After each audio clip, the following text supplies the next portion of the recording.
বিসমিল্লাহির রহমানির রহিম।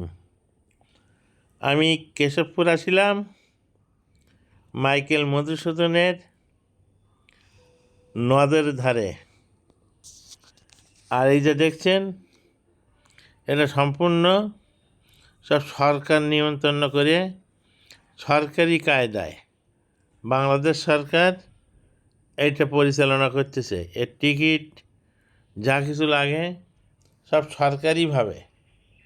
তা জিনিসটা কেমন দেখলাম, সরকারিভাবে বিভিন্ন কাজ করছে। স্যার এইটা দেখছেন না, মাইকেল মধুসূদনের নদ বলে।